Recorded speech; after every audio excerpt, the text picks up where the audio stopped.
E aí? Como foi amanhã? Prontos para tarde? Sim. Agora a gente vai mexer um pouquinho, né, gente? Né? Prepare o lencinho, Ju, que vai precisar. Mas para a gente poder engrenar no que a gente vai fazer agora, nessa primeira parte, bom, primeiro deixa eu dar um avisinho. 2 ou 3 ou 4 ou 6 pessoas vieram me dizer que tem problema de horário, porque o neto chegou, então vai precisar sair às 5 e não sei o quê. Então, o que eu vou fazer? Eu vou reduzir um pouquinho para a gente conseguir, porque de 5 às 6 a gente ia fazer a oração de cura final. E para essas pessoas passarem o retiro inteiro aqui, irem embora na hora da oração, a gente tem pena, né? Então, a gente vai acelerar um pouquinho para fazer e terminar por volta de 5 e um pouquinho, para quem tem que ir cuidar do netinho e não ficar mal. Ah, pois é, então, vamos terminar um pouquinho antes, aí libera, quem quiser ficar para a missa às 7 fica, quem for à missa às 6 lá na Gávea vai, quem vai à missa amanhã vai, e quem vem para o terço dos homens vai, e fica bom para todo mundo, né? Então, só para a gente poder avisar, tá? Bom, vamos tentar recordar e fechar um pouquinho, retomando de onde a gente parou de manhã, para a gente poder começar depois. O que a gente viu de manhã? Qual foi a principal mensagem? Eu sou, na verdade, criado por Deus. E Deus não faz mercadoria com defeito, né? Então, cada um de nós é um tesouro que Deus colocou nesse mundo para fazer desse mundo um lugar melhor. E quando a gente não sabe disso, muitas vezes a gente desperdiça uma vida inteira olhando ao nosso redor, ao invés de olhar para nós mesmos e saber o que eu estou fazendo aqui? Onde é que Deus me quer? Qual é o meu talento? Qual é a minha vocação? Onde é que Deus quer que eu chegue?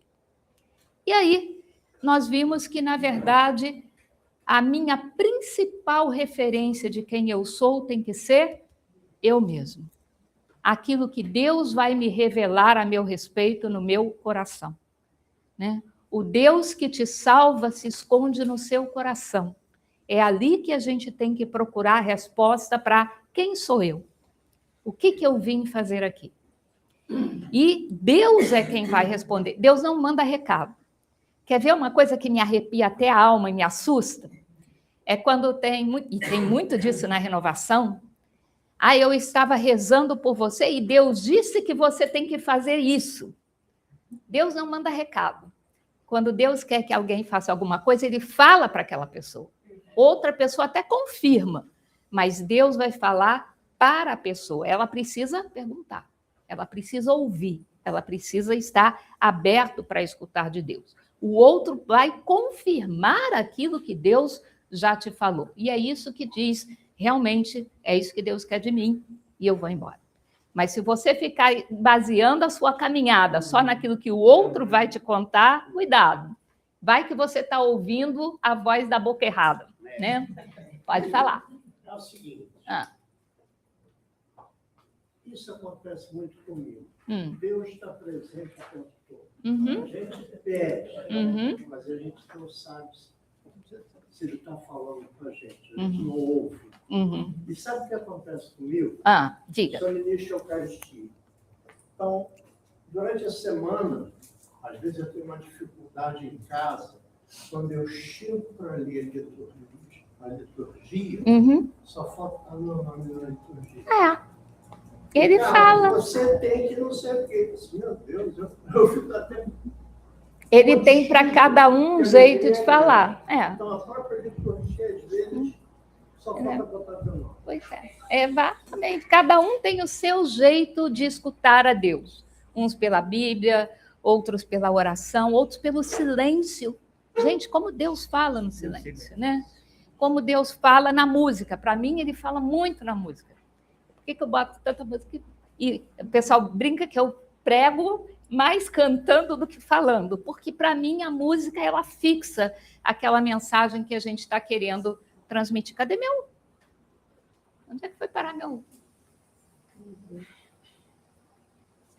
O quê? Opa!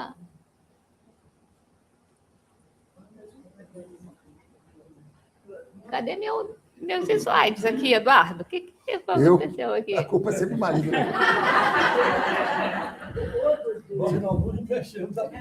Não, peraí, meu bem, perdi meus slides. Quem está mais perto é que leva a culpa. Acho que caiu a internet. Está aqui. Você está dependendo de internet, porque você não tem... Não, mas o Restream é via internet, né? Escado. Ok, está aqui. Estamos bem. Vai gravar. Tá. Eu não estou transmitindo exatamente porque coisa em público assim, às vezes o horário não casa, a pessoa lá está esperando entrar, não acontece. Então, eu estou gravando e amanhã eu vou subir tudo para o YouTube do curso. Então, vai estar lá no Lumen Christi, tá bom? Então, certa vez, um chá da Pérsia resolveu fazer um concurso público mundial sobre quem no mundo poderia fazer a melhor representação dele mesmo. E ele, então, publicou esse anúncio que ia pagar um tesouro para quem melhor o retratasse. E aí, no dia lá do início do concurso, chegaram os armênios com um grande bloco de argila e foram levados para o quarto dos armênios. Chegaram os hindus com um monte de pigmentações de tinta e foram levados lá para o quarto dos hindus. Chegaram os gregos com um grande bloco, os egípcios, com um grande bloco de mármore e foram levados para a sala deles. E chegaram os gregos, e os gregos trouxeram apenas um saquinho de pó. Então o rei dirigiu eles para cada um, para a sua sala, e eles ficaram lá o tempo que o rei deu para eles fazerem a melhor representação dele mesmo.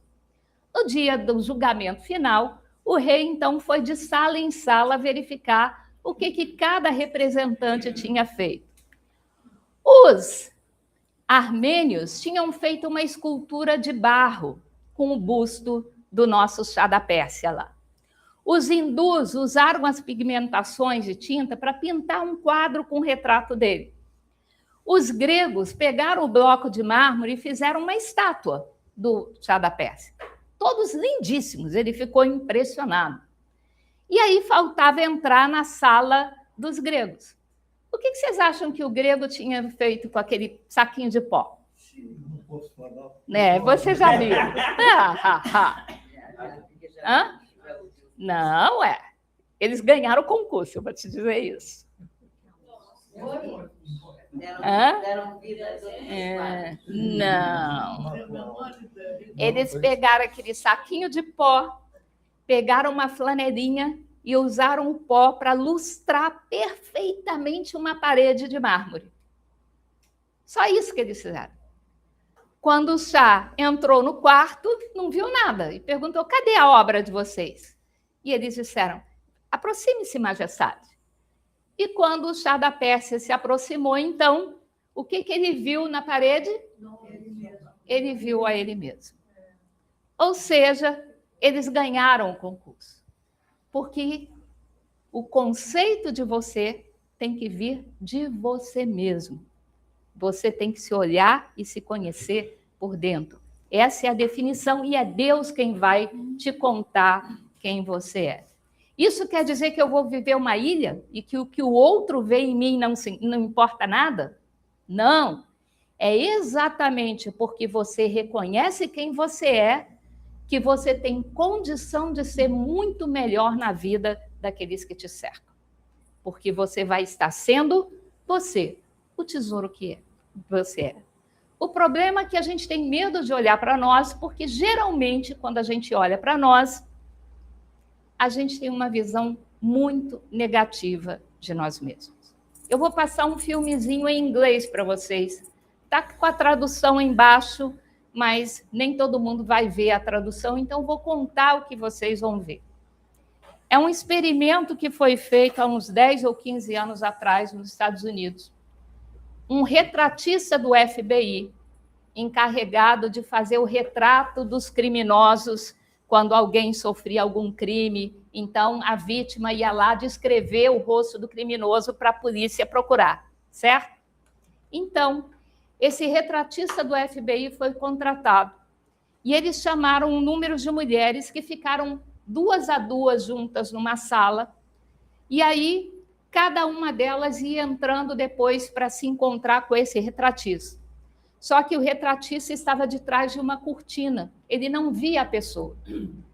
Aí ele pedia a pessoa para descrever a ela mesma. E enquanto a pessoa se descrevia, ele então ia fazendo o retrato daquela pessoa a partir de como ela descrevia ela mesma para isso. E depois ele pedia para ela descrever a pessoa com quem ela tinha se encontrado no quarto antes. E aí ela descrevia aquela outra pessoa. Depois que ele entrevistou todas as mulheres, qual a conclusão que se chegou e que vocês vão ver que é impressionante? O retrato de uma pessoa dada por ela mesma era sempre muito mais feio do que a descrição dela que a outra pessoa dava. Nós olhamos para nós mesmos com olhares muito críticos. Ih, meu cabelo está feio, minha roupa está não sei o quê, minha barriga está grande, A gente é muito crítico. E, na verdade, nós temos que aprender a olhar para nós e pensar, Deus me ama. Deus me fez assim, é assim que eu vou ser. Já pensou que monotonia se todo mundo fosse loiro de olhos azuis? Né? Então. E a gente é a semelhança e imagem por Deus. Exatamente. Foi a primeira coisa que a gente falou aqui. Nós somos. E se a gente usa máscara para disfarçar quem a gente não está mostrando Deus que a gente tem que refletir, né? Então, vou mostrar o filmezinho para vocês. Prestem atenção no contexto, porque a mensagem é exatamente essa que eu descrevi para vocês aqui. Eu conheci um padre que era pintor. Ah. E ele pintava as outras pessoas. Ele disse assim, olha, ninguém consegue se ver como a gente o vê. Né? Então, todos os quadros que eu faço das pessoas, diz que não são elas. Pois é. Ele via as pessoas de um jeito. É que só Deus nos conhece, né? É. Como nós somos.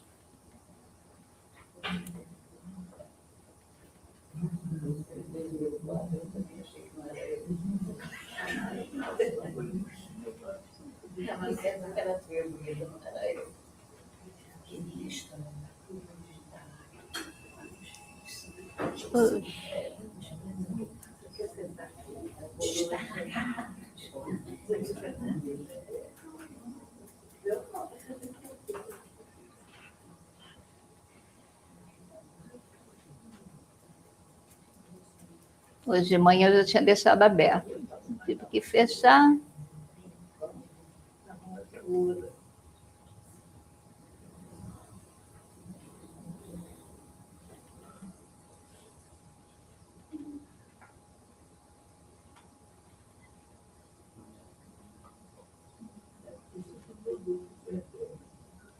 É, tudo culpa dele. Perdeu o fio. Não, eu sei. Essa aqui. Ah.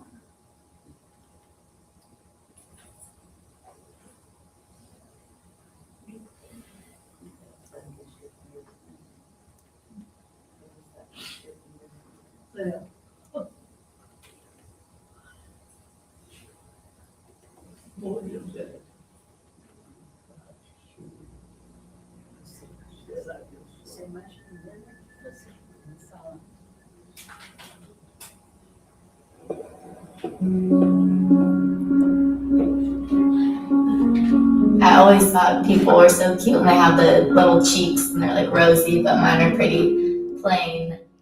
If I was going to change one feature about my face, I would say that I would want fuller lips. I'm definitely a person that looks tired when I'm tired, and when people say that, I immediately am like, oh man.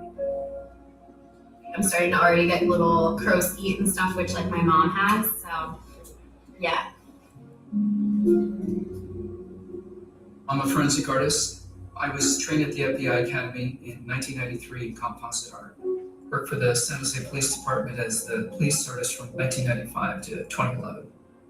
We didn't really know what we were doing. So that was nerve-wracking for everyone. I showed up to a place I'd never been and walked into this big warehouse, and at the very end, there was a guy with his back to me with a drafting board. I had a curtain separating me so that I don't see. We'll begin. First of all, tell me about your hair.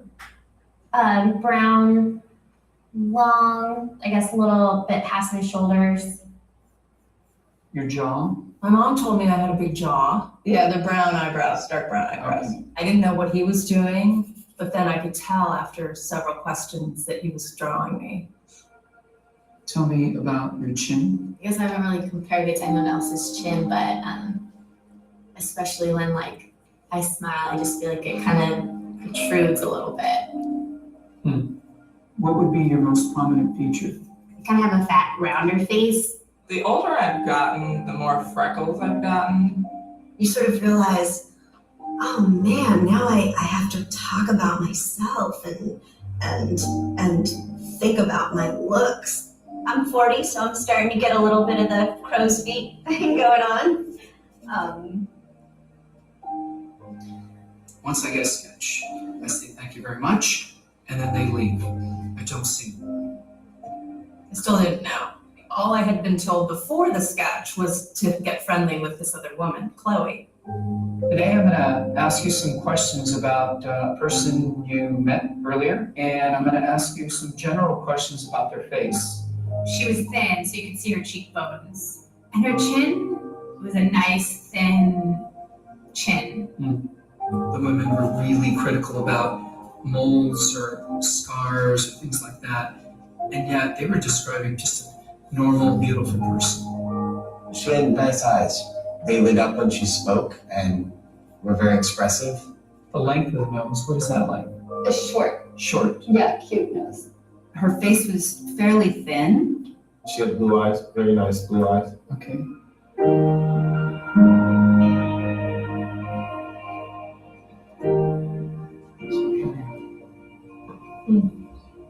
So this is your self-described image? And then somebody else described you under this sketch.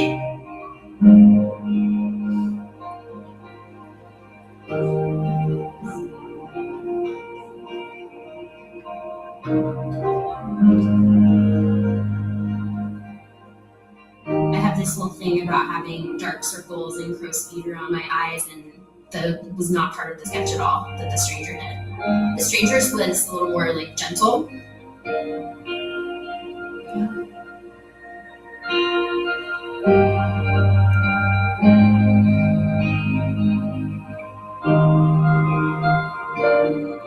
It's really different. Just very strange.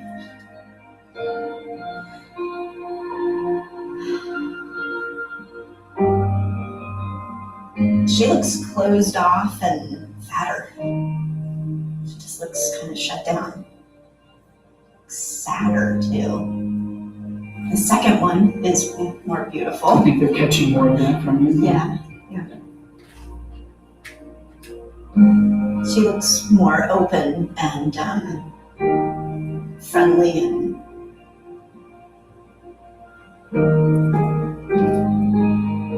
happy.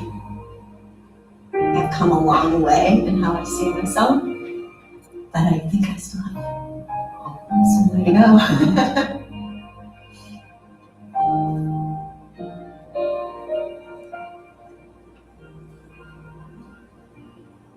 I have some work to do on myself. Do you think you're more beautiful than you say? Yeah. Chloe's perception was so clearly different. Her picture looked like somebody I thought I would want to talk to and be friends with, like a happy, light, much younger, much brighter person. It's troubling. I should be more grateful of my natural beauty. It impacts the choices and friends that we make, the jobs we apply for, how we treat our children. It impacts everything. It couldn't be more critical to your happiness. our self-perceptions are generally kind of harsh and unbecoming when really that's not how the world sees us. We spend a lot of time as women analyzing and trying to fix the things that aren't quite right, and we should spend more time appreciating the things that we do like.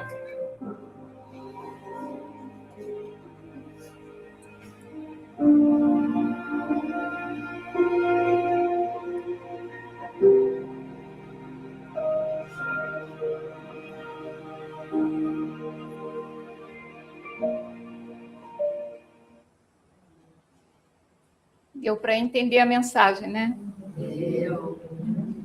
Como a gente se olha se depreciando. Talvez porque a gente tenha medo que o outro vá nos ver assim, então a gente já de antemão assume que a gente é muito pior do que a gente é. E como a gente usa o outro como referência, nós temos duas opções. Ou a gente assume uma ideia de inferioridade completa, e aí, puxa, eu sou um coitado, eu preciso que os outros gostem de mim, eu preciso que os outros me admirem, que os outros entendam o que eu tenho de bom.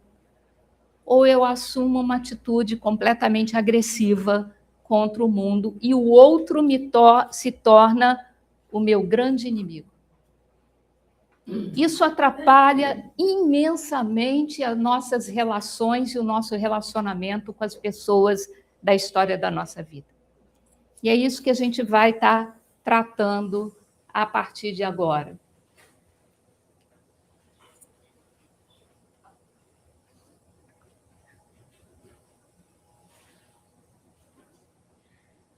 Já cantamos a música do meu pai, porque Edu já ensinou, né? Então... Viu como eu já tenho? Pois é. Obrigada, amor. Então... eu preciso da outra pessoa. O outro não pode ser minha referência de vida. Minha referência de vida tem que ser Jesus. A palavra cristão significa imitador de Cristo. Então, se eu tenho que imitar alguém na minha vida, eu vou imitar Jesus Cristo. Ele é minha referência. E como a gente falou antes do almoço, quando eu assumo que outra pessoa é a minha referência, eu não estou fazendo um favor para ela. Porque ela, além de carregar a própria cruz, ela tem que carregar a cruz das expectativas que a gente põe em cima dela para nos satisfazer. E numa relação e numa família, isso pode ficar muito pesado. Porque nenhum de nós é perfeito. Então, nossa referência de vida tem que ser Jesus Cristo, porque Deus é o único que não falha, é o único que não nos desaponta. Mas nós temos necessidade de nos relacionar com os outros. E como me relacionar com o outro sem perder a minha referência de mim mesmo?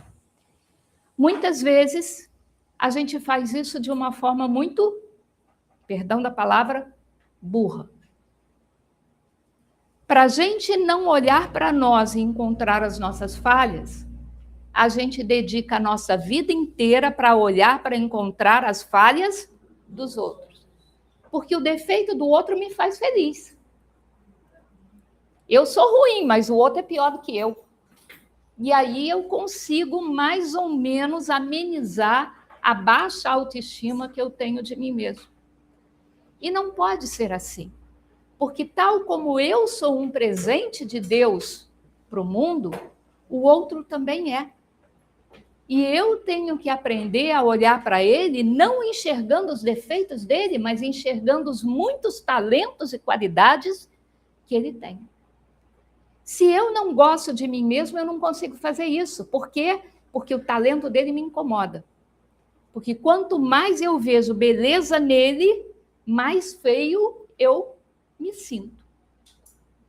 E com isso, na família fica difícil, no grupo de oração fica difícil, na paróquia fica difícil, no trabalho fica difícil, na vida fica difícil. Porque o outro passa a ser sempre alguém que pode me diminuir ao invés de ser alguém que me engrandece. E se o outro me elogia, eu logo sinto que ele está sendo hipócrita, que ele está mentindo, que ele está, na verdade, disfarçando que ele realmente acredita em mim.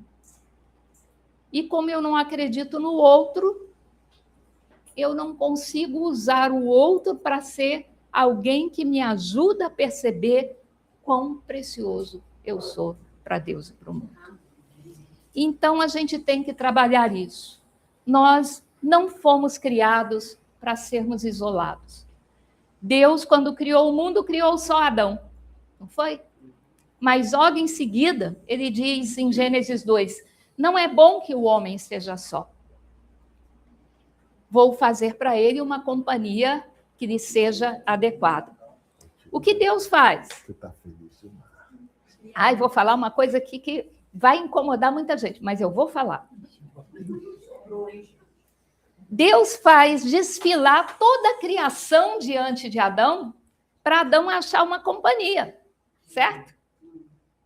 Faz lá desfilar o leão, o leopardo, o jacaré, o passarinho, o cachorrinho, o gatinho. Adão se identificou com algum deles? Não. Então Deus foi lá e fez para Adão o quê? Uma mulher. Nós hoje, por causa da solidão, ao invés de procurarmos preencher os nossos vazios com os outros, nós estamos colocando cachorrinhos, gatinhos. Hoje tem mais loja de pet shop no mundo do que tem de roupa de criança. Vocês perceberam isso? As pessoas estão substituindo aquela capacidade de amar e receber amor de um outro ser humano por um animalzinho, porque o animal não pode te criticar, o animal não chama a tua atenção, fica muito mais fácil, muito mais cômodo assim. Não é pecado você ter o seu animalzinho de estimação. Mas saiba que, embora São Francisco fosse apaixonado pelos animais, ninguém garante que vai ter animal no céu, mas gente vai ter. Então, a gente precisa se acostumar a não ver as outras pessoas como inimigos. E a gente não pode se isolar do mundo simplesmente escondendo a nossa necessidade de amar através de um substituto qualquer. Ele não preenche completamente os nossos vazios, não preencheu de Adão, não preenche os nossos também. Então, Deus faz desfilar toda a criação e Adão não encontra companhia, Deus faz para ele a mulher. O homem e a mulher estavam nus. E não tinha problema nisso, certo? Porque não tinha havido ainda o pecado. Então, eles não tinham maldade nos olhos ao olhar um para o outro. E nem para eles mesmos. Adão não se sentia pequeno, nem a Eva, antes do pecado. Mas aí veio o maldito do pecado. Né? O homem e a mulher estenderam a mão para o fruto que não devia e pecaram. Primeira consequência disso, a perda da pureza de coração. Eles que antes estavam nus e não tinham problema, de repente estarem nus, como é que o outro vai me ver? Porque se você está nu e está sozinho, está tudo bem, certo? A nudez passa a ser um problema quando você pensa que o outro vai te ver. E será que ele vai gostar da minha barriga? Vai achar que eu estou gordo? Vai achar que as minhas pernas são curtas? O que o outro vai pensar de mim? E aí começa um grande problema. Então, o pecado foi a primeira fonte dessa dúvida que a gente passa a ter sobre o nosso próprio valor, sobre a nossa própria importância. E a gente precisa lidar com isso, né? Antes do pecado, eles não tinham problema. A partir do pecado, se mostrar para o outro, se revelar para o outro, tirar as suas máscaras, passa a ser um grande problema. Com o pecado, eles então se sentiram necessidade de se esconder. Se esconder de quem? Deles mesmos, do outro e principalmente de Deus. Deus vai lá tomar o chazinho da tarde com Adão, e cadê o Adão? Está escondido. E Deus chama pelo Adão e o Adão não vem. E quando Deus insiste, o Adão finalmente aparece e pergunta: por que você se escondeu? Ele responde o que para Deus? Eu me escondi porque estava nu. O que é isso, gente? É a primeira mentira da humanidade. Porque eles nem estavam mais nus. Eles já tinham pegado folhas de figueira e feito roupa para eles. Eles se esconderam porque sabiam que no momento que Deus olhasse para eles, perceberia que eles tinham feito alguma besteira. Eu lembro uma vez que teve um almoço lá em casa e eu fiz um pudim para sobremesa e botei na geladeira. E no dia seguinte, quando eu acordo, o que acontece com o pudim? Tinha um dedo no meio. E aí... Não foi eu. Não, foi João Pedro. É claro, sempre, João Pedro, sempre. Mas é claro que só dele olhar para mim, eu já sabia quem era. Então, Adão e Eva se esconderam porque sabiam que Deus, só de olhar para eles, já saberiam que eles têm. E a gente tem esse medo. Se eu fiz uma bobagem, o outro vai perceber que eu fiz. Então, eu tenho que mentir para ele. Eu tenho que disfarçar aquilo que eu fiz, eu tenho que esconder, E aí a gente vai usando máscaras e vai contando mentiras, e uma mentira emenda na outra, e outra, e a gente passa a ser escravo das mentiras que a gente conta. A verdade, gente, é sempre a melhor carteira de identidade que a gente pode usar na vida, em todas as situações. Então, a gente tem que assumir quem nós somos. Quando a gente olhar para a gente, nem tudo que a gente encontrar, a gente vai gostar daquilo que encontra, porque nenhum de nós é perfeito. Nossa igreja é santa, pecadora. É santa porque traz o divino em si. E Deus está em nós. Mas ela é também pecadora, porque a gente não está completamente livre das nossas paixões, das nossas inclinações. Mas o meu pecado, ou as minhas fraquezas, não necessariamente são pecados, certo? E os meus talentos não necessariamente me levam à santidade, certo? Tem muita gente brilhante por aí, não tem? Tem. Tem gente que usa a inteligência para fazer o bem e tem gente que usa a inteligência para oprimir quem não tem.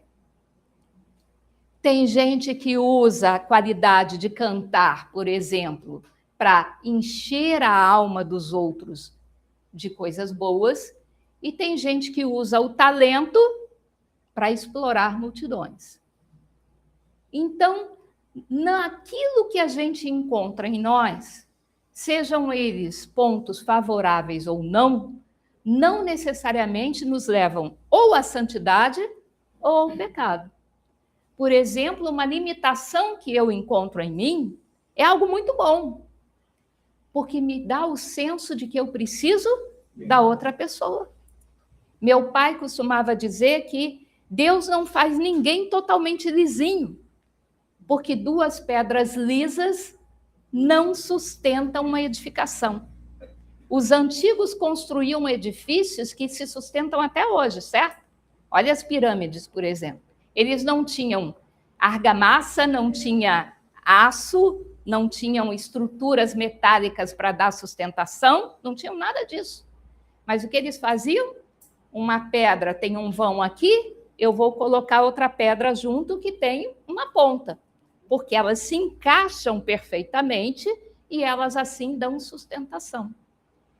Aquilo que eu tenho de limitação na minha vida é onde eu tenho a oportunidade de permitir que o outro me ajude a ser melhor. E aquilo que eu tenho de qualidade na minha vida, de talento, é aquilo que Deus me dá para ajudar o outro a ser melhor. E assim nós percebemos qual é a vontade de Deus, que a gente caminhe como povo. como igreja, como rebanho. O chamado de Deus nunca é individual, ele é sempre coletivo. Deus quer um povo onde a fé de um ajuda o outro. Na carta, no Eclesiástico, capítulo 4, versículo 7, tem uma frase muito interessante. Ele diz: antes dois do que um só, porque se um caminha sozinho, ele é mais facilmente vítima dos ladrões. Mas se dois caminham juntos, os ladrões já não se aproximam. Se um caminha sozinho e ele cai no chão, ele fica no chão. Mas se dois caminham juntos e um cai, o outro estende a mão. Se uma corda está esticada, ela é facilmente rompida. Mas se ela está dobrada em várias partes, ela fica rígida e mais forte. Nós precisamos uns dos outros. Somos chamados a ser comunidade. Mas, se eu tenho problema com a minha imagem, eu sempre vou ter problema para me relacionar com as outras pessoas. Sejam elas meu marido, meu filho, minha esposa, meu pai, minha mãe, meu irmão, quem for. E o meu pai costumava dizer que muitas vezes aquilo que a gente critica nos outros é a qualidade que a gente gostaria de ter e não tem. E eu confirmo isso na minha vida. Meus pais não se casaram porque eles se apaixonaram um para o outro. Meus pais se casaram porque lá na década de 50 era comum isso. Meus avós tinham fazendas vizinhas e resolveram casar os dois filhos mais velhos para unir um dia. Eles eram tão amigos, né? Só que meu pai não gostava da minha mãe e a minha mãe até gostava de um outro rapazinho, mas precisou casar com meu pai para obedecer os pais dela. E eles tiveram 5 filhos. E quando a minha irmãzinha menor tinha 1 ano e meio, minha mãe foi diagnosticada com tuberculose, que na década de 60 era uma doença fatal. As minhas tias que moravam aqui no Rio foram em Minas, buscaram a minha mãe, internaram a minha mãe no hospital aqui. E quem ficou cuidando da gente lá em casa foi a irmã da minha mãe, que tinha 12 anos. Fazer o quê? Meu pai aproveitou que, afinal de contas, era a chance de liberdade dele e caiu no mundo. Acabou a comida lá em casa e a minha tia não tinha coragem de contar para os vizinhos que a gente não tinha comida. E a minha irmãzinha caçula, infelizmente, ela faleceu. E os médicos só deixaram a minha mãe saber disso quase 6 meses depois da morte da minha irmã. Então, quando a minha mãe recebeu alta do hospital, ela não queria mais aquele casamento. Ela pegou os 4 filhos que voltavam e ela veio morar no Rio e o meu pai falou para ela, você nunca trabalhou na vida, como é que você vai sustentar 4 filhos? E aí que minha mãe se tornou essa guerreira que eu disse para vocês que ela é, né? Fez um curso de enfermagem, sustentou, e como a minha irmã morreu por falta de comida, nós hoje entramos na casa da minha mãe, tem mais de 20 anos que não tem ninguém morando com ela, e a geladeira tem sempre comida para alimentar pelo menos 15 pessoas. É inevitável. É parte da história da vida dela. Mas a caçula, então, ficou sendo a minha irmã. E a minha irmã, ao contrário de mim, era sempre foi uma pessoa muito aberta, né? Fazia amizades com facilidade. Se a gente mudava para um prédio de manhã, de tarde, ela já conhecia todas as crianças do prédio. Mas eu não. Eu nasci doente, minha mãe sofreu um acidente durante a minha gravidez, e ela diz que os meus primeiros 5 anos ela sempre andava com uma vela no bolso, porque ela achava que eu não ia viver mais aquele dia. Então, eu não podia vento, eu não podia frio, eu não podia gelo, eu não podia nada, porque eu ia ser internada com bronquite, com asma, com tudo que é mais. Então, sempre fui doente. E eu não tinha nada para fazer, eu estudava. Meus irmãos estavam cuidando da casa, lavando roupa, cuidando, fazendo comida, porque a minha mãe estava trabalhando, e eu estudava, e a minha irmã brincava.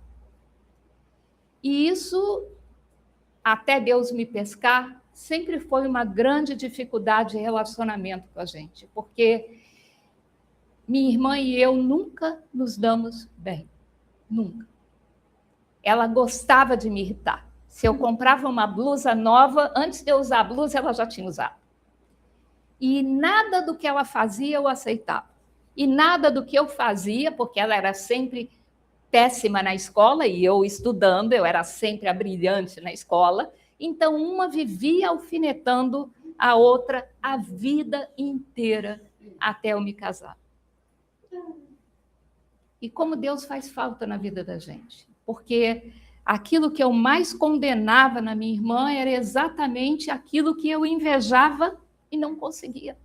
Porque vivendo a infância inteira trancada, eu não falava com ninguém. Eu era tão tímida e fechada que vocês não vão acreditar. Mas o dia que o Agostini botou um papelzinho na minha mão e disse: você vai preparar a palestra para o seminário de não sei o que, eu falei: esse homem está doido. Eu me ofereci para trabalhar na equipe, para trabalhar na cozinha, não para trabalhar na frente das pessoas. Então, eu jamais imaginei que um dia Deus ia me colocar falando com outras pessoas, porque não era eu. Eu não dava bom dia para ninguém, eu tinha medo das pessoas, era completamente fechada. E nunca, então, alimentei uma relação boa com a minha irmã. E essa é a grande culpa que eu trago na história da minha vida. Porque eu tomei a posição de me distanciar dela, porque ela me incomodava. E a minha irmã, infelizmente, tomou decisões muito erradas na vida, e ela acabou, na verdade, com uma história de vida sem marido, com 2 filhos, sem emprego, sem formação, sem condição de sobreviver. Ela hoje está desempregada. Ela vive de biscate, trabalhando na minha casa, fazendo comida para mim. E se eu tivesse sido mais amiga da minha irmã, eu poderia ter ajudado ela a tomar decisões diferentes das que ela tomou. Então, não se isole da pessoa que te incomoda, porque um dia você vai se arrepender disso. Nós precisamos um dos outros, nós somos sonhados por Deus para sermos uma grande família. É assim que Deus nos quer. E o bem que você pode fazer para as outras pessoas é aquilo que Deus conta com você para fazer.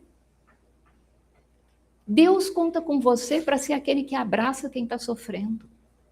Deus conta com você para ser aquele que perdoa quem está se culpando. Deus conta com você para ser a mão firme que sustenta quem está fraco. Deus precisa de nós.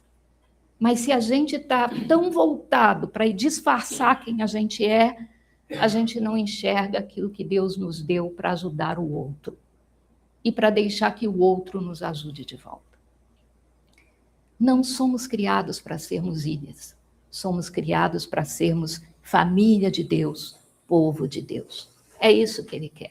Então,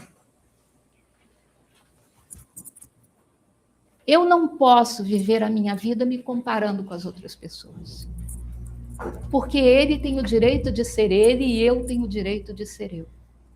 Ele não tem o direito ou a obrigação de gostar do que eu gosto ou de pensar o que eu penso. Olha o nosso exemplo aqui, por exemplo. Edu e eu somos casados há 38 anos. Eu adoro um cinema. Edu detesta cinema. Não, porque a gente não gosta do mesmo estilo de filme. Por quê? Diferente. Porque, quem não sabe, meu marido é dublador. O que ele faz para viver é ver filme todo dia, a vida inteira dele.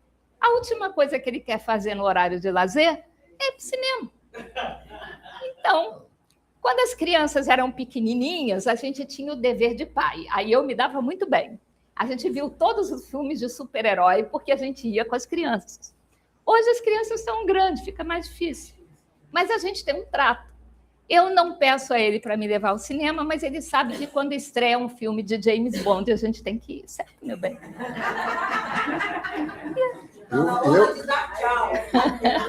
Eu vejo os estilos dela, que ela gosta, mas ela não vê os estilos que eu gosto. Não, eu fui um dia. Ele me levou para ver. Um dia? Para nunca mais, Trindade. Ele me levou para ver aquele filme. Sabe aquele ator que fez o Homem-Aranha? Fez um filme belíssimo de um evangélico que foi para a guerra, mas tinha dito que não ia lutar na guerra. Sabem qual é esse filme? Qual é o nome, meu bem? É muito bom. A história é linda. A história é linda. Mas a quantidade de sangue, eu não aguentei, gente. Eu comecei a passar mal dentro do cinema. Eu saí e fiquei sentada do lado de fora esperando acabar. Eu não tenho emoção para isso. Eu nunca vi a Lista de Schindler, eu nunca vejo esses filmes que mostram a miséria do ser humano. Porque eu vou para o cinema para me distrair. E quando eu saio, vou ver esses filmes, eu saio de lá deprimido. Então, quando é esse estilo de filme que ele gosta, não. Eu gosto de James Bond, eu gosto de policial, eu gosto de fantasia, eu gosto de Crônica de Nárnia, eu gosto desse filme que me bota para cima.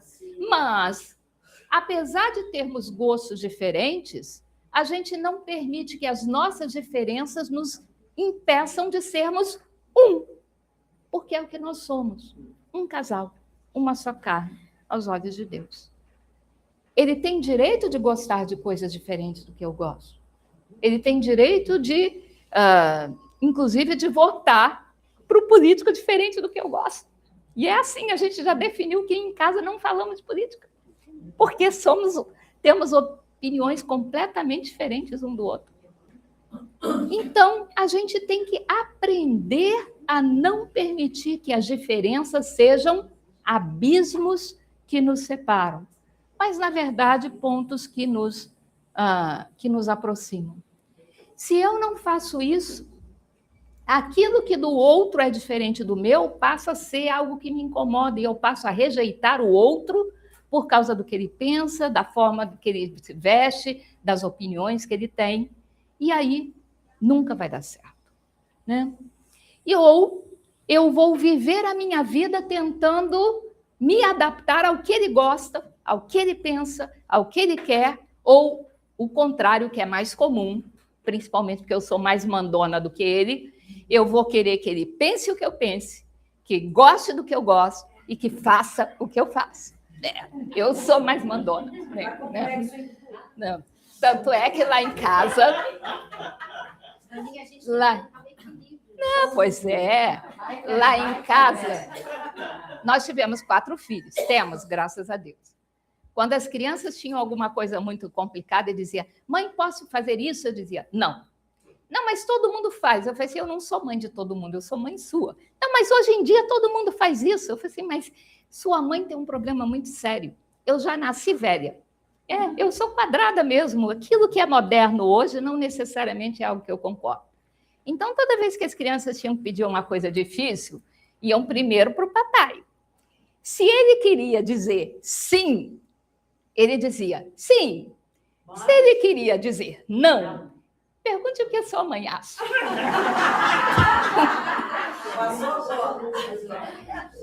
Conclusão, lá em casa, todos os meus filhos sofrem de papaixonite, né? Papaixonite, porque o papai é o cara legal, né? E a mamãe... Papaixonite, exatamente isso. Então, gente, se a gente não tenta acomodar, eu passo a rejeitar o outro e tentar me impor como ele. E não é assim que Deus ama. Deus não ama exigindo nada. Deus ama amando. São Paulo diz que Deus não espera a gente se tornar santo para nos amar, mas Ele nos ama enquanto a gente ainda é pecador. E é aí que Ele nos seduz. Porque o Espírito Santo, ele não precisa apontar dedo no nosso nariz e dizer você está errado.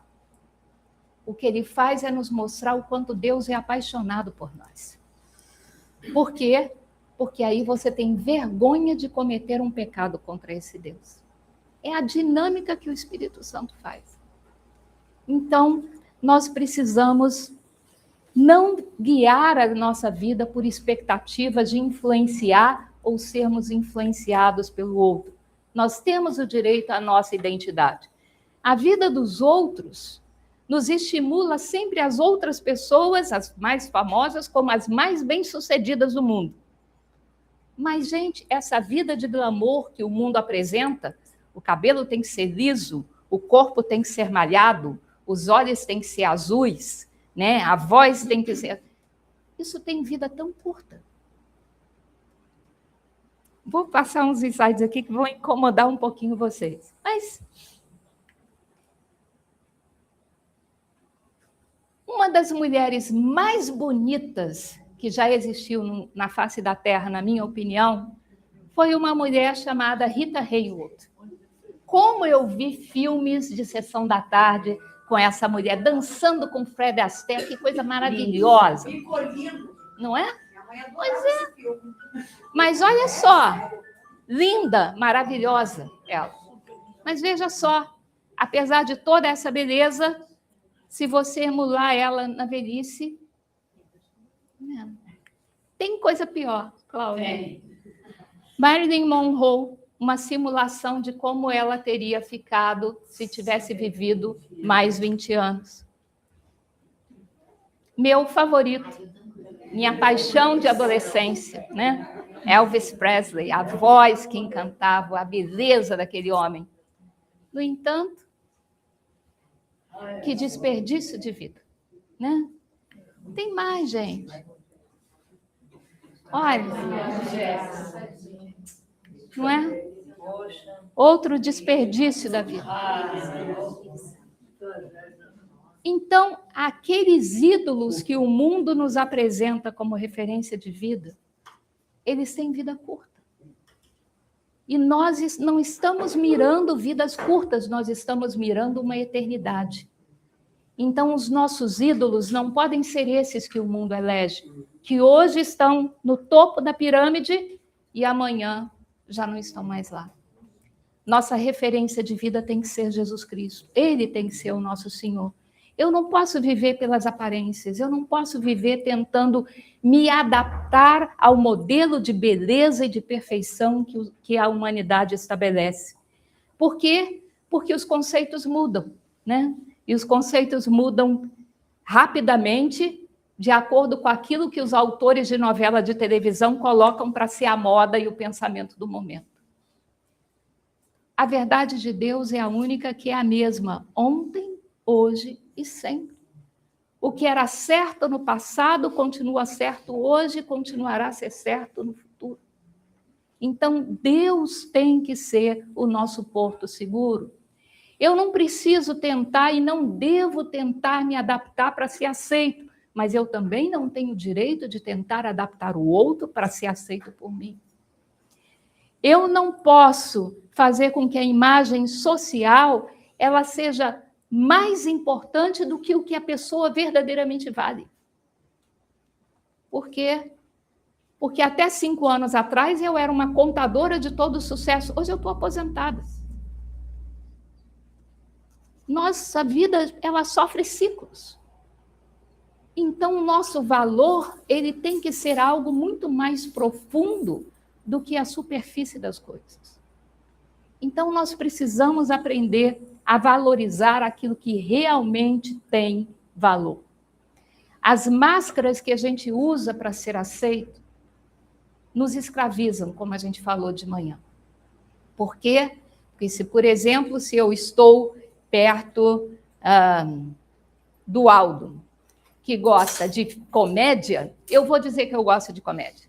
Mas se eu estou perto do Eduardo, que gosta de filme de sangue, eu vou dizer que gosto de filme de sangue. E aí o que acontece? O dia que nós tivermos os 2 juntos, os 3 juntos, e precisarmos escolher que filme a gente vai ver. É uma sinuca, né? É um grande problema. Então, vamos ser verdadeiros. As nossas defesas, que a gente muitas vezes constrói, afastam as pessoas. E quando eu afasto a pessoa, eu posso estar afastando a probabilidade dela me machucar outra vez. Mas quer saber de uma coisa, gente? Só tem o poder de te machucar quem é importante para o seu coração. Tão simples assim. Eu cortei o cabelo ontem. Meu marido não viu, mas eu cortei o cabelo ontem.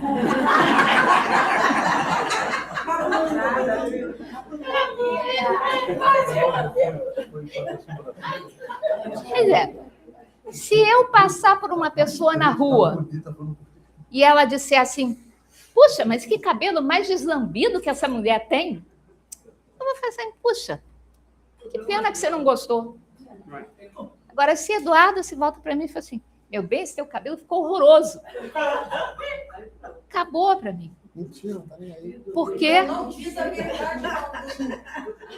Mentira, tá nem aí.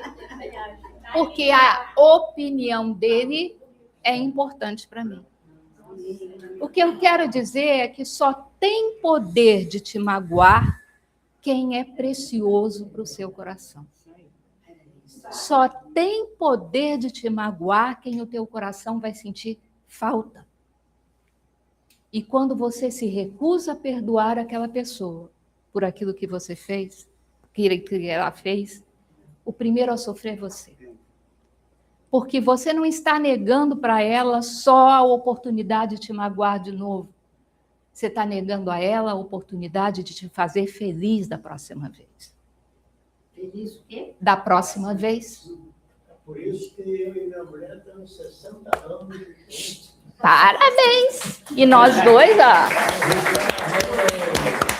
Muito bem! Muito bem! Nós chegaremos lá, Ricardo, vamos fazer 39. Mas é a mesma razão. Eu que o diga. Eu que o diga. Eu que o diga. É por isso que eu gosto de sangue. Você vê que a gente está pertinho, né? Mas é assim, gente. Quantos anos você?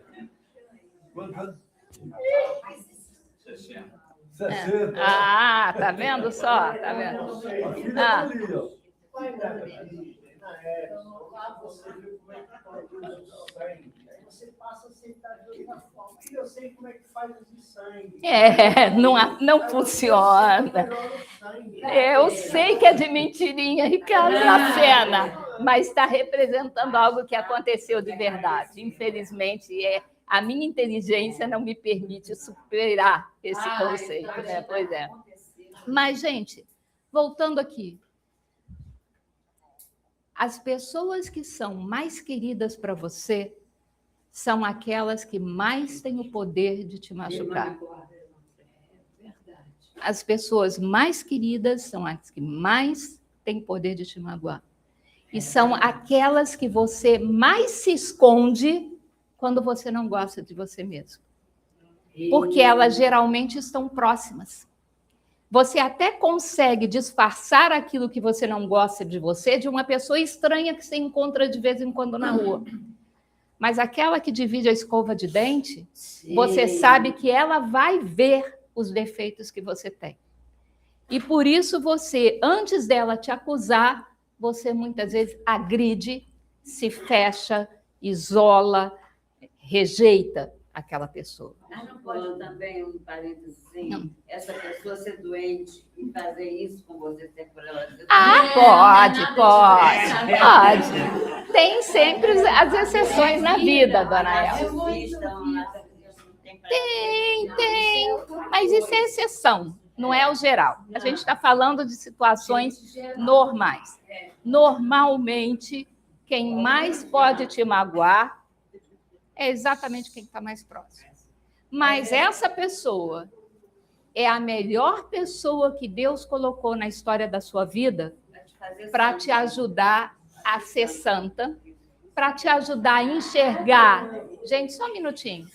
Para te ajudar a enxergar o que precisa ser melhorado e para te ajudar a enxergar aquilo que pode ser expandido e adotado. Porque ninguém te conhece melhor do que aquelas pessoas que Deus colocou para fazerem parte da sua história, na sua família. E nós, muitas vezes, nos escondemos. Eu tenho medo que eu não vou ser um bom pai, então nem vou tentar ser pai. Eu tenho medo que não vou ser uma boa mãe, nem vou tentar ser mãe. Eu tenho medo de não conseguir agradar meu marido, então nem vou me casar. e a gente começa a fugir dos relacionamentos, e aí a gente está deturpando o plano de Deus que nos sonhou para ser comunidade, família, povo e rebanho. Então, eu preciso pensar no longo prazo. Eu preciso, na verdade, saber que eu preciso das outras pessoas e elas precisam de mim.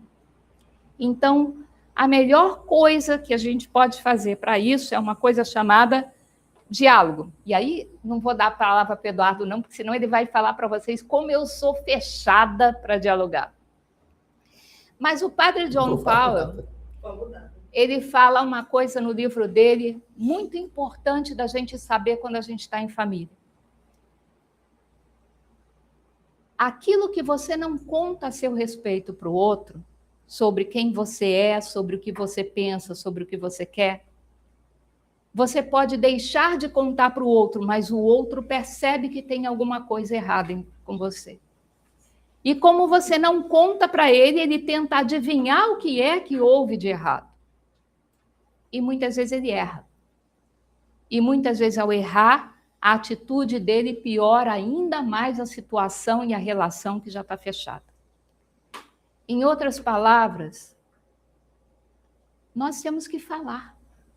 Nós temos que nos abrir com as pessoas, nós temos que falar o quem a gente é, o que a gente pensa, porque se o outro for adivinhar, ele pode adivinhar errado e pode acontecer uma tragédia aí.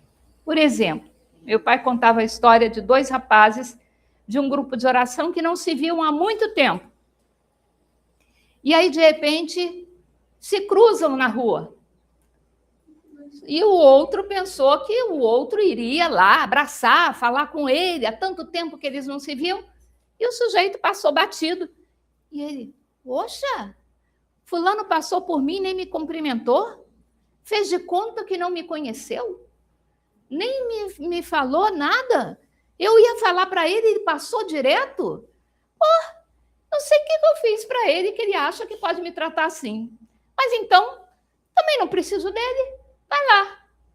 Não preciso dele, não quero mais saber. Esqueça. Paciência. Não quero mais saber dele.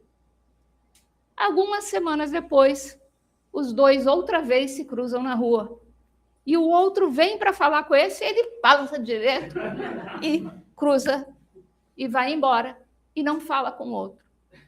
Só que, na verdade, o outro não tinha falado aquele dia porque tinha acabado de receber um telefonema que a avó dele tinha sofrido um infarto e estava no hospital e ele estava correndo para lá.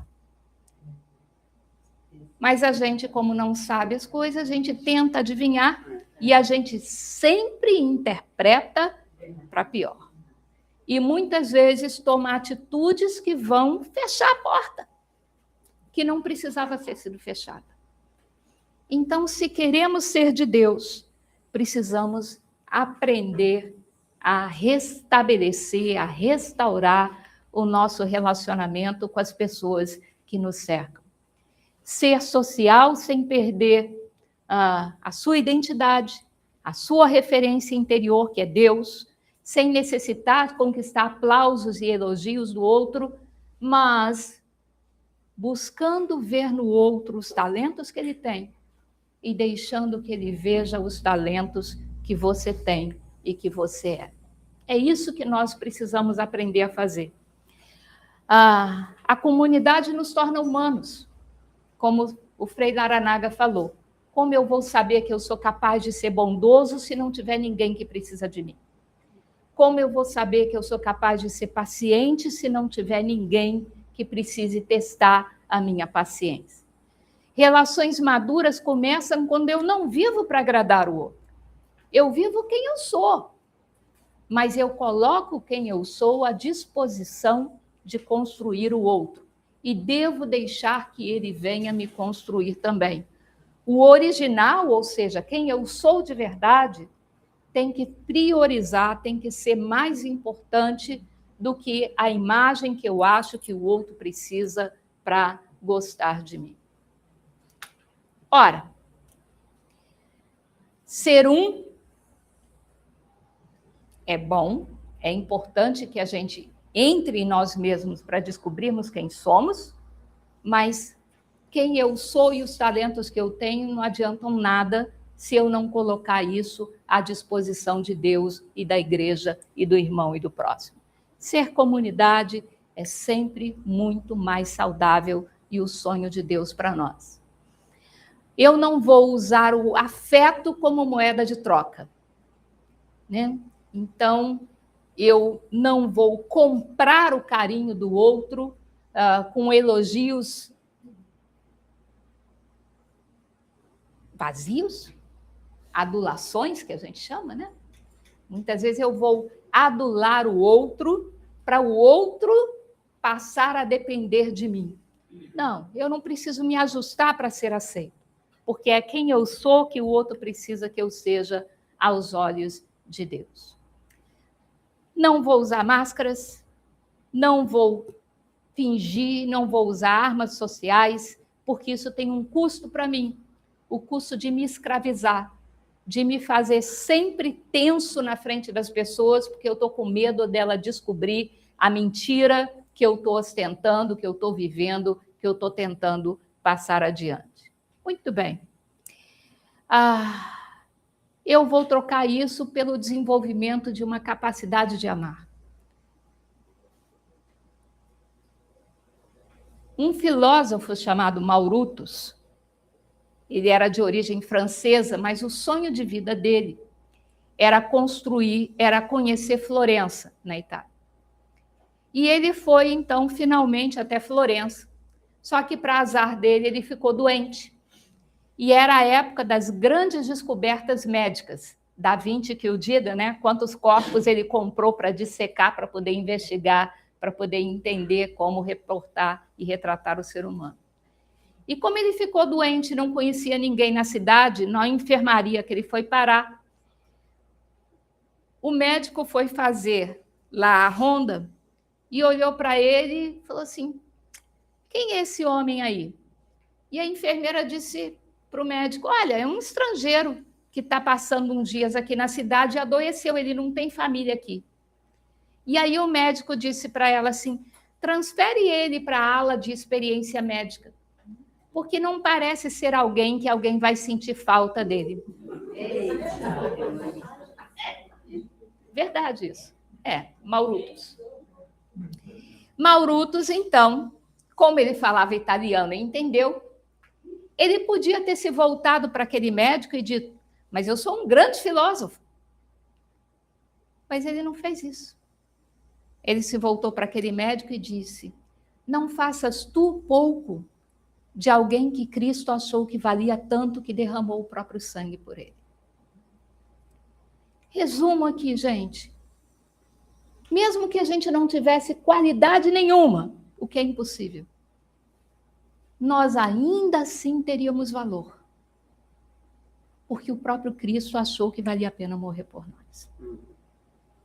Se a gente não vive quem a gente é, a gente está desperdiçando o sacrifício de Jesus. Porque ele disse: eu vim para que todos tenham vida e a tenham em plenitude. Não é? Se você não gosta de quem você é, se você não vive quem você é, você não está vivendo a vida em abundância que Jesus conquistou para você. Então, precisamos curar o nosso coração para sermos livres e para merecermos este sacrifício de Jesus. Já falamos disso hoje de manhã, não vou repetir.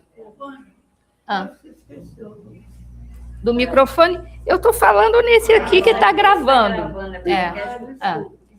Alguém não está me ouvindo? Todo mundo está ouvindo? Tá bom. Então, vou tentar falar mais alto ainda.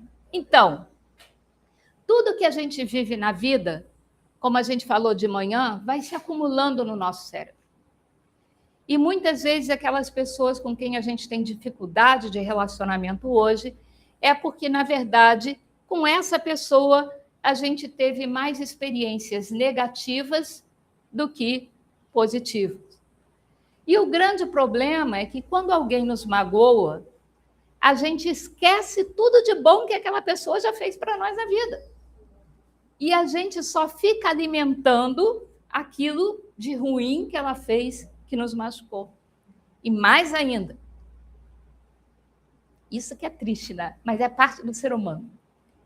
Eu vou contar o meu lado da história, do meu jeito, para todo mundo que eu conheço. Para todo mundo achar que eu tenho razão e que o outro é o bandido da história. Sempre. Só que, muitas vezes, essa pessoa que pisou na bola com a gente um dia foi alguém que fez muita coisa no passado para a gente ser feliz. Então, o que a gente tem que fazer para restaurar essa relação com a outra é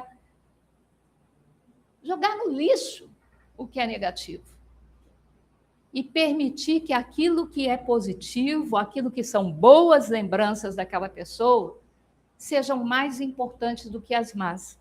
Porque aí fica mais fácil perdoar. E perdoando o outro, a gente consegue, então, restabelecer essa relação com a outra pessoa na nossa vida. Mas, Toninha, assim, e se a outra pessoa não se predispuser, assim, o coração da pessoa, perdão, falar, uma pedra. Não faz diferença. E ela continua levando aquela versão negativa, porque eu não sei o quê, e consegue até, vamos dizer assim, seduzir os outros a pensarem mal de você, e você não fez aquilo. Não faz diferença nenhuma. Não faz diferença nenhuma, Trindade. Vou te dizer por quê. Mateus... Em favor daquela que está fazendo bem, né? Sempre. Mas tem mais do que isso. Todos nós temos um livro da vida. E tudo que a gente faz é registrado no nosso livro da vida e no dia do julgamento final é isso que vai ser levado em conta para verificar se a gente vai para o céu ou não vai para o céu. Em Mateus 5:23, é fácil. Mateus 5:23, olha só. Mateus 5:23, Jesus diz o seguinte: se você estiver para fazer a sua oferta no altar e lembrar que alguém tem alguma coisa contra você, deixa a sua oferta. Vai se reconciliar com teu irmão, depois você volta e aí oferece a sua oferenda. E faz isso depressa, diz Jesus, antes de aconteça dele te levar ao tribunal e o tribunal te levar ao juiz e de lá você não sair até que tenha pago até o último centavo. Jesus está falando aqui de purgatório. Né? Tudo aquilo que você faz fica no registro da vida. Tenta se reconciliar com quem você tem mágoa enquanto você está aqui nesse mundo, porque se chega o tempo de você já estar indo para o purgatório, para o juiz, e aquilo não foi perdoado ainda, é mais tempo de purgatório até você chegar ao céu. Se você perdoa alguém de coração e essa pessoa não se abre para você, o seu lado da história para Deus foi completamente apagado. O lado dela é que fica lá no registro da vida dela. Mas sabe o que acontece? Quando você verdadeiramente perdoa uma pessoa, até a tua forma de olhar para ela se altera. A tua forma de falar dela se altera. A tua forma de falar com ela se altera. E, de repente, aquele grande canal de divisão que existia vai, aos poucos, sendo minado porque você não está devolvendo agressão com agressão.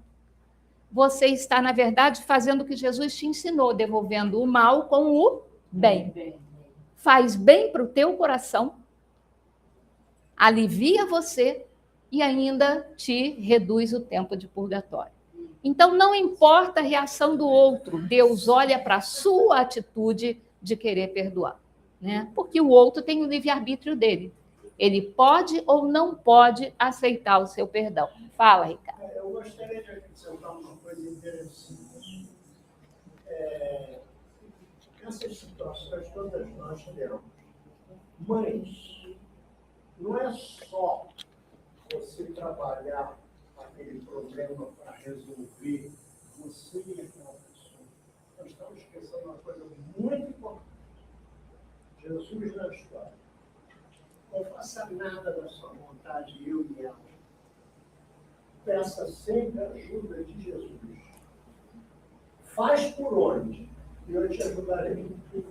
Todas as orações que eu faço. Olha, caso do dia inteiro, eu essa testemunha. Eu aprendi agora, eu tenho 2 passagens da Bíblia que eu tenho usado muito para me acalmar dessa situação do mundo, né? Mas uma das coisas que eu faço sempre, no final das minhas orações, eu sempre completo. Senhor, eu sou bom. Tu és Deus. Eu tenho intimidade com Deus. As orações eu sempre chamo de Nosso Senhor. Senhor, eu sou bom. Tu és Deus. Seja feita a sua vontade e não a minha. Porque, veja bem, hoje eu estou querendo que acabe esse problema do governo. Mas, se acabar agora e o serviço não for completo, segundo a vontade de Deus, vai continuar a porcaria. Então, a gente tem que ter mais paciência e deixar que Deus faça segundo a vontade dele. Então, essa escolher daqui, escolher dali, nunca deixe de pedir ajuda de Deus. Nunca. Jamais. João 15:5. Aquilo que depender de mim, eu Entrega. farei. O que depender de Deus, Ele vai fazer. Mas você vai fazer com a ajuda dele. Eu já passei por situações incríveis. E depois, a coisa que não resolve. Vamos cantar? Então, o que vai fazer agora? Uma mini oração de amorização. 3:30. Estamos britanicamente na hora. Uma pessoa uma vez comentou comigo assim, Ângela, eu peco, por quê? O que vai mudar na hora depois? Eu estou morta? Então, posso pecar. O que você diz disso? Uau! Não. Na verdade, essa pessoa está completamente equivocada. Cuidado.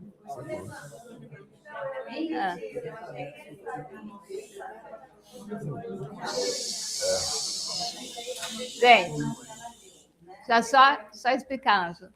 Na verdade, Deus é misericordioso. Se você pecou 70 vezes 7, ele 70 vezes 7 vai estar pronto para te perdoar. Mas Deus não é boboca. Ele não se deixa manipular.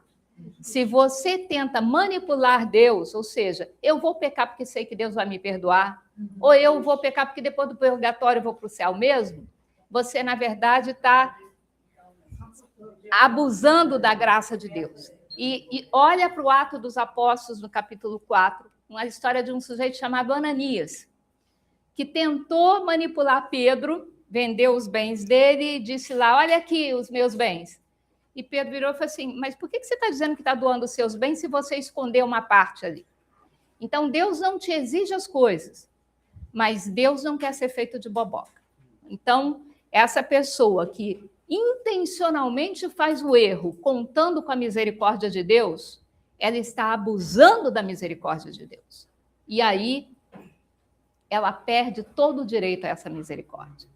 Então, se você tenta ser santo, mas cai milhões de vezes, mas você tentou, de boa vontade você fez a sua parte, milhões e milhões de vezes Deus vai ter misericórdia de você. Mas aquilo que você faz, tentando manobrar a misericórdia de Deus, vai cair nas suas costas. E tem mais. Gente, não, agora não, Ricardo. Vamos lá. Vamos lá, que senão aí vai atrasar. Tá bom. Intervalo não é direto? É direto? Não, vai ter um intervalo agora, mas primeiro a oração. Vai ter oração primeiro? Gente, vamos encerrar esse bloco para a gente poder terminar mais cedo, como a gente falou. Então, vamos fechar os nossos olhos um pouquinho.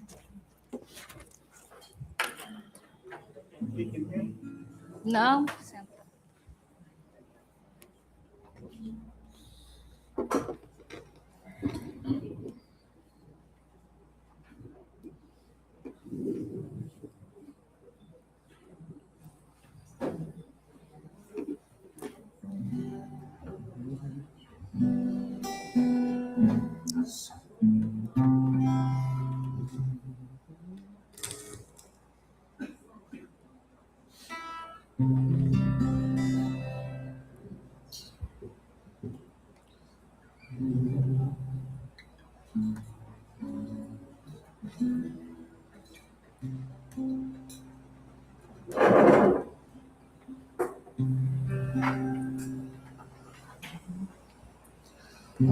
Amor em mim, amor em ti, amor em nós, eu digo que sim. Amor em mim, amor em ti, amor em nós, eu digo que sim. Mesmo se não te amaram, se com amor não te olharam, o Pai sempre te amou e ama. Deus com amor sempre te olhou. Amor em mim, amor em ti, amor em nós, eu digo que sim. Amor em mim, amor em nós, amor em nós, eu digo que sim.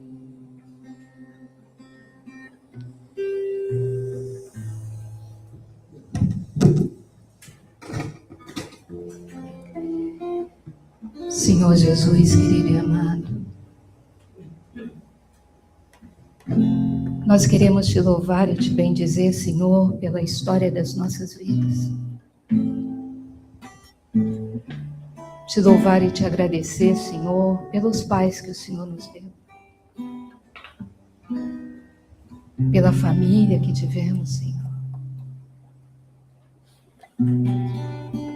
Com seus problemas, com as suas ausências.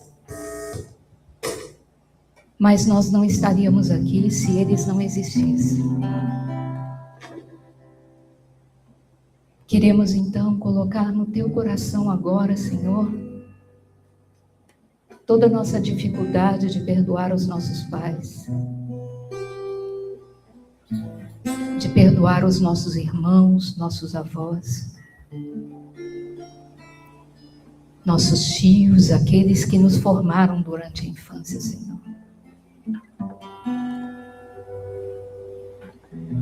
Lava da nossa memória, Senhor, todo o rancor, toda a dureza de coração, Senhor, todo o senso de humilhação, de impotência, de sofrimento.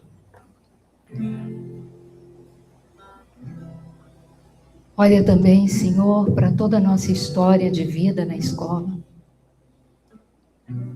nossa relação com os professores, com nossos familiares, com os nossos amigos de colégio.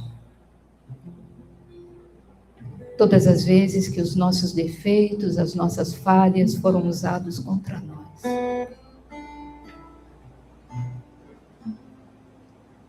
Recebe, Senhor, todas as vezes que o nosso grito de revolta não pôde ser entoado. Todas as vezes que a gente se perguntou, por que comigo? Caminha conosco, Senhor, durante o nosso período de adolescência. Tantas experiências, Senhor, tantas coisas novas, um mundo para descobrir. Mas tantas vezes nós tivemos experiências tão dolorosas nessa época. Experiências onde nos sentimos usados, traídos, incompreendidos, humilhados. Vem trazer à nossa memória, Senhor, aquelas pessoas que a gente precisa perdoar. Aquelas que mais causam dor ao nosso coração.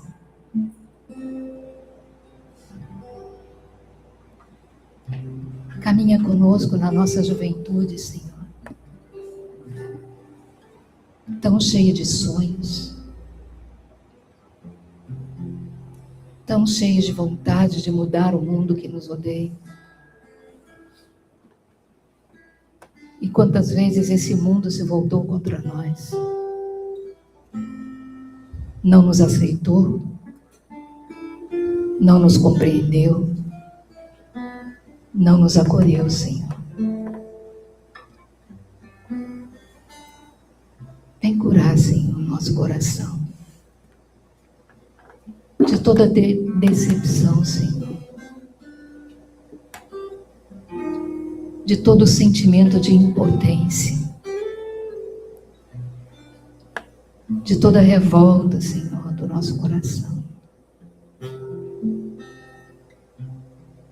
Nos ajude a perceber, Senhor, que na sua misericórdia e na sua graça, o Senhor esteve lá conosco. E as experiências que a gente viveu nos fortaleceram, Senhor, porque o Senhor estava lá conosco. Nos ajude a perdoar a nós mesmos, Senhor. Nos ajude a perdoar aqueles que fizeram parte da nossa história.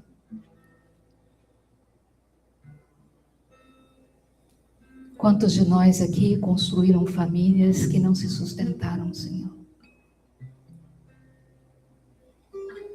E nos sentimos traídos e abandonados por aqueles que eram mais próximos de nós. Quanta dor, Senhor.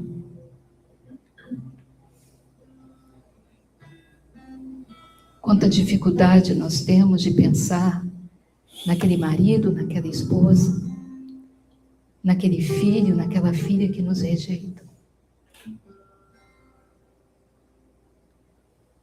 Vem nos dar um coração que possa alcançar a todos eles, Senhor.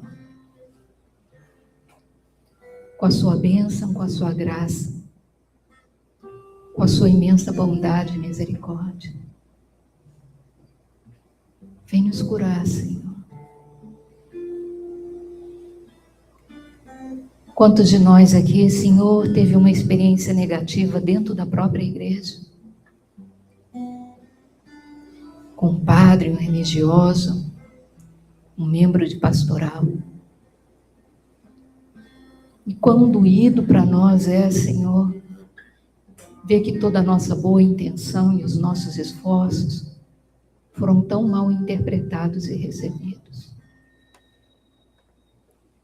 Mas não estamos aqui para agradar aos homens, Senhor, mas para fazer a tua vontade.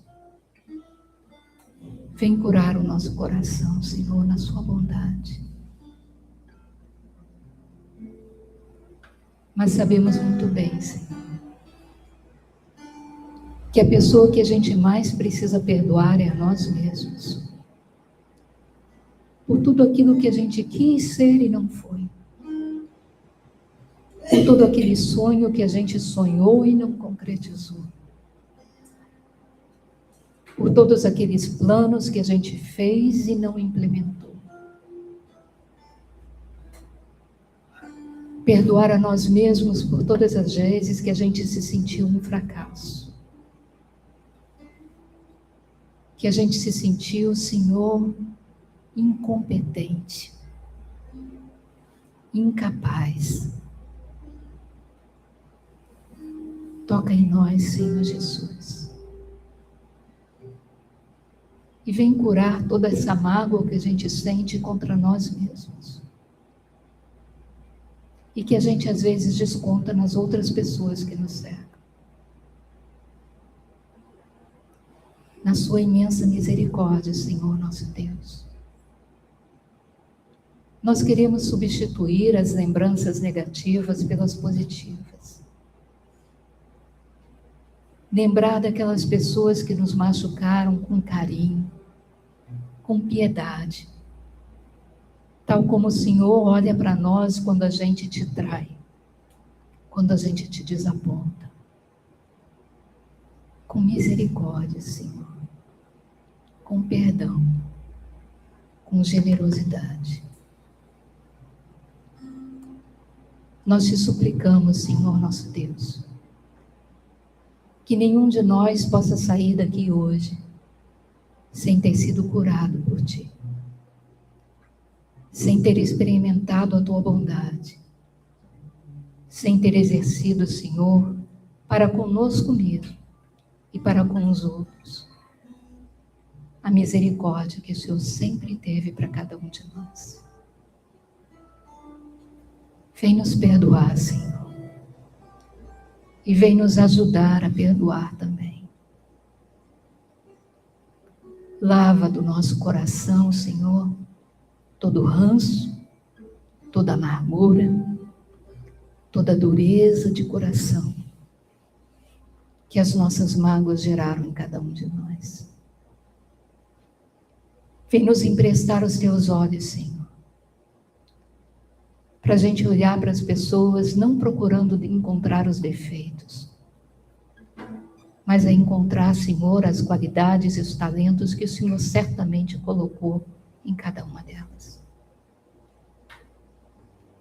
E vem nos ajudar, Senhor, a deixar transparecer em nós e através de nós tudo aquilo que o Senhor nos confiou, para que a gente possa ajudar o outro a ser feliz nas suas vidas. Toca, Jesus. Perdoa, Senhor. Nos ajude a perdoar, Senhor. Nos ajude a tirar as fichas pretas e substituir por boas lembranças, por bons momentos, por carinho. Todas as pessoas que fazem parte da história da nossa vida e que precisam hoje receber o nosso perdão.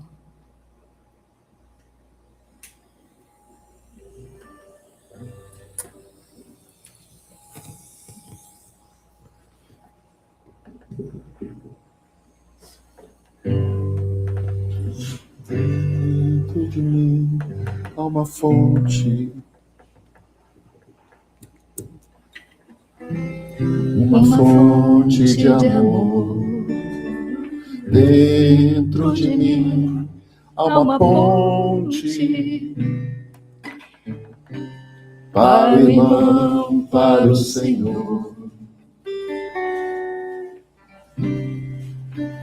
Posso perdoar quem me feriu, até o levantar-se ele caiu. Eu tenho paz, eu tenho paz para perdoar, para perdoar. Eu tenho amor, eu tenho amor para te dar, para te dar. Pois eu sou bom, Pois eu sou bom. Meu Pai é bom, Meu Pai é bom. Minha mãe é boa, Minha mãe é boa.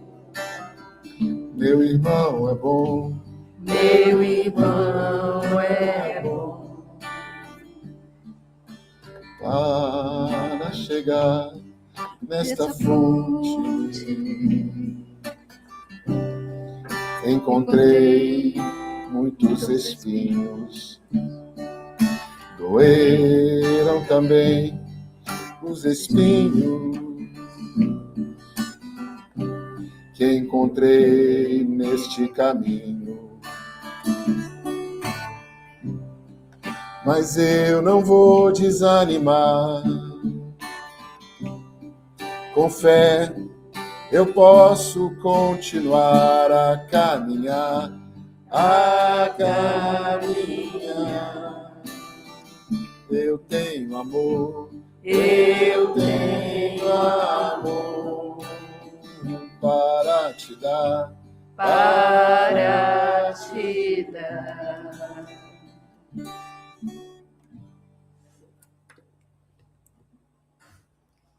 Amém? Amém. Nós vamos ficar de pé agora e vamos cantar uma outra musiquinha muito especial.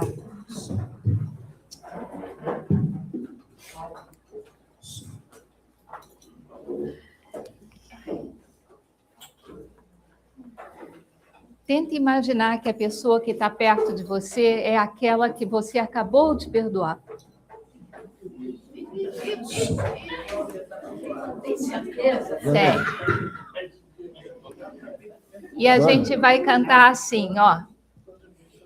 Minhas mãos estão cheias das graças de Deus. Minhas mãos estão cheias das graças de Deus. Tudo aquilo que eu toco, bendito será todo aquele que eu toco, bendito será. Minhas mãos estão cheias das graças de Deus. Amém? Amém. Nós vamos ter um cafezinho de 20 minutos, que está lá na outra sala. Voltamos britanicamente às 4 horas para a última palestra e última oração, tá bem?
Ainda bem que eu trouxe 2, só esse aqui já está ficando sem pilha.